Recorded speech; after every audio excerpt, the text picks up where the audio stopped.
నమస్తే. నేను మీ అశ్విని కుమార్. బీహార్ మొదటి ఫేజ్ ఎన్నికలు నవంబర్ 6 జరగబోతున్నాయి. 243 స్థానాలకు గాను 121 అసెంబ్లీ స్థానాలకి ఫేజ్ 1లో 2 ఎలియన్స్లు కూటమి పార్టీలు చాలా విస్తృతంగా ప్రచారం చేశారు. ముఖ్యంగా మహాగఠబంధన్ తరఫున రాహుల్ గాంధీ అయితే ఓట్ చోరీ అంటూ 3 నెలల కిందట ప్రచారం మొదలుపెట్టాడు. యాత్రలు చేశాడు. ఆ తర్వాత ఒక 57 రోజులు ఎక్కడ కనబడలేదు. విదేశీ టూర్ల తర్వాత మళ్ళీ వచ్చి ఆయన అట్లా కాదు అంటూ కూడా భారతదేశపు జవాన్లు దానికి సంబంధించింది కూడా రాజకీయాల్లోకి లాగాడు. ఎప్పుడు మాట్లాడేట్టుగానే రిజర్వేషన్స్ గురించి ఇట్లా. ఆ తర్వాత కూడా ఆయన ఎప్పుడు చెప్పే అదానీ అంటూ జియో ఫోన్స్లో రీల్స్ వాడుతూ ఉంటే ఇన్స్టాగ్రామ్స్ ఇవన్నీ చేస్తే మీరు అవన్నీ కూడా డబ్బులు అదానీకి వెళ్తాయంటూ కూడా విచిత్రమైన లాజిక్ తీసుకొని వచ్చాడు. సో ఎక్కడ ఆయన దానిలో పసలేదు. అట్లాగే తేజస్వి యాదవ్ అయితే ఒంటరిగానే చేశారని చెప్పచ్చు. ర్యాలీస్, క్యాంపెయిన్స్, మేనిఫెస్టో అంతా కూడా. ఎన్డీఏ, అమిత్ షా, ప్రధానమంత్రి నరేంద్ర మోడీ, నితీష్ వీళ్ళంతా కూడా క్యాంపెయిన్ చేసిన హేమంత్ బిస్వా, అట్లాగే దేవేంద్ర ఫడ్నవీస్. ప్రస్తుతానికి బీహార్లో ఎలా ఉంది, ఎవరు గెలవచ్చు, ఖచ్చితంగా ఎవరు గెలవచ్చు, కట్ ఆఫ్ మార్క్ ఎంత ఉంది. ఎన్డీఏ చెప్పుకుంటూ వచ్చింది 10 సంవత్సరాల్లో మేము చాలా అభివృద్ధి చేశాము, 2 ఎయిమ్స్ కట్టామని, 3 ఎయిర్పోర్ట్స్ అని, 1500 కిలోమీటర్లు హైవేస్ వేసామని చెప్పి, అట్లాగే 4000 కొత్త బ్రిడ్జిలు నిర్మించామని, 25 ఫ్లైఓవర్స్ కొత్తవని, 3.6 కిలోమీటర్లు పాట్నా మెట్రో కంప్లీట్ చేసామని, అట్లాగే 4 మెట్రో ప్రాజెక్ట్స్ ముజాఫర్పూర్, గయా, భగల్పూర్, అట్లాగే దర్భంగాలో. జిఎస్డిపి అట్లాగే ఇంక్రీజ్ అయిందని యావరేజ్గా. పర్ క్యాపిటల్ ఇన్కమ్ కూడా ఇంక్రీజ్ అయిందని, లా అండ్ ఆర్డర్ ఇదివరకన్నా కూడా ఇంప్రూవ్ అయిందని, మ్యానుఫ్యాక్చరింగ్ కంపెనీస్ చాలా వరకు కూడా వెనక్కి వచ్చినాయి బీహార్కని, ఇండస్ట్రీస్ సెటప్స్ అన్నీ అయినాయని, మహిళలకి రక్షణ గతంలో కన్నా కూడా బాగా ఇంప్రూవ్ అయిందని. సో ఇవన్నీ ఎన్డీఏ ప్రచారం చేసుకొని వచ్చింది. మహాగఠబంధన్ అయితే ముఖ్యంగా జాబ్స్ ఇస్తామని, అట్లాగే జంగిల్ రాజ్ కాదు ఈసారి కొత్తగా చేస్తామంటూ కూడా తేజస్వి యాదవ్ చెప్పాడు.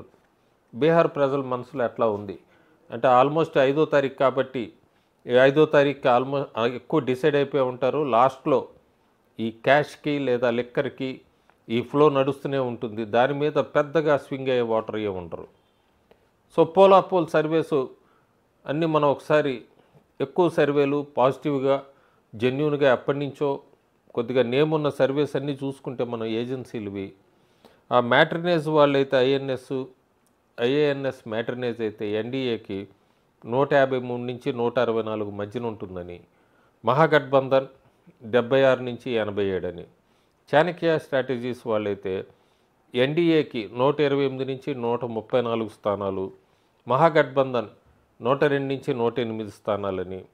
అలాగే పీపుల్స్ ఇన్సైట్ అయితే 133 నుంచి 143 ఎన్డీఏకి, 93 నుంచి 102 మహాగఠబంధన్కి.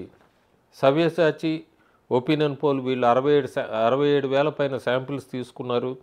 వీళ్ళు లెక్క ప్రకారం ఎన్డీఏకి 130 నుంచి 151 వస్తాయని, మహాగఠబంధన్కి బాగా తగ్గిపోతున్నాయనేది సవ్యసాచి చెప్తుంది. Times Now, JBC Sriram polls అయితే ఎన్డీఏ 120 నుంచి 140, మహాగఠబంధన్ 93 నుంచి 112. దైనిక్ భాస్కర్ వీళ్ళంతా కూడా ఎన్డీఏకి 153 నుంచి 120. అట్లాగే మహాగఠబంధన్కి అయితే చాలా తక్కువ ఇస్తున్నారు. మహాగఠబంధన్కి ఎక్కువ యావరేజ్గా ఒక 10 పోల్స్ వరకు సర్వేస్ వరకు వచ్చినాయి. 10లో 7 ఏజెన్సీస్ అన్నీ కూడా ఎన్డీఏకి ఇచ్చిన నెంబరు డిఫర్ అయింది. 120 నుంచి 150 మధ్యలో రేషియో అని యావరేజ్ తీసుకుంటే మనం. సో మహాగఠబంధన్ బ్రహ్మాండంగా పర్ఫామ్ చేస్తే 105, 110 దగ్గర అన్నది ఒక నెంబర్ అయితే ఒక ఏజెన్సీ ఇచ్చింది. ఇక్కడ అందరికీ కూడా జనసోరస్ ఎంత స్ప్లిట్ చేస్తుంది, ఎంత ఓట్ షేర్ సాధిస్తుంది, జనసోరస్కి వచ్చే ఓట్ షేర్ బట్టి కూడా ఎన్డీఏ విజయం 120 నుంచి 165 మధ్యలో ఉంటుంది. జనసోరస్ ప్రభావం ఉందా అంటే మొదట్లో ఉండేది. ఎన్నికలు సమీపిస్తున్న కొద్దీ కూడా జనసోరస్ టెంపో పూర్తిగా డౌన్ అయిపోయింది. ప్రజల్లోకి అది అంతగా వెళ్ళలేకపోయింది. ఆ మొమెంటం రన్ చేసుకుంటంలో ఫెయిల్ అయ్యాడు ప్రశాంత్ కిషోర్. ఇంకా యూత్ గురించి మాట్లాడినప్పుడు యూత్ 3 పార్టీల వైపు చూస్తున్నారు. ఎన్డీఏకి చూస్తున్నారు, గఠబంధన్ తేజస్వి వైపు చూస్తున్నారు, అట్లాగే ప్రశాంత్ కిషోర్ వైపు కూడా ఉన్నారు. మేజర్ చేంజ్ రెండు ఉంటుంది. ఒకటి ఎలక్షనరీ 6వ తారీఖు ఎలా పోలింగ్ ఎలా జరుగుతుంది, ఎంత పర్సెంట్ జరుగుతుంది. రెండవది 40 సంవత్సరాల పైన వాళ్ళు మహిళలు ఓటింగ్ ఎట్లా వస్తారు, ఎంత పర్సెంటేజ్ ఓట్ అవుతుంది. 40 ఇయర్స్ అబోవ్ మహిళలు కనుక బ్రహ్మాండంగా పోలింగ్ బూత్కి తరలి వస్తే క్లియర్ కట్ పెద్ద ల్యాండ్ స్లైడ్ ఉంటుంది ఎన్డీఏకి.